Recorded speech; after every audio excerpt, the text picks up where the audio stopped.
আসসালামু আলাইকুম।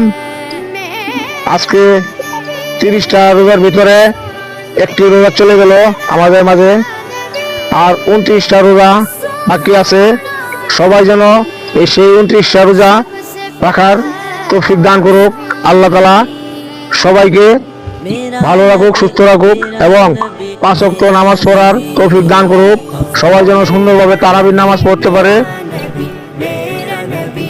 প্রিয় গাইস, সবার কাছে আমার অনুরোধ, সবাই যেন 5 ওয়াক্ত নামাজ পড়ে রোজা রাখে ইনশাল্লাহ। এই আমার যা বলার ছিল বললাম। আসসালামু আলাইকুম। সবাই আমার জন্য দোয়া করবেন, আল্লাহ যেন আমাকে হায়াত দারাজ করে।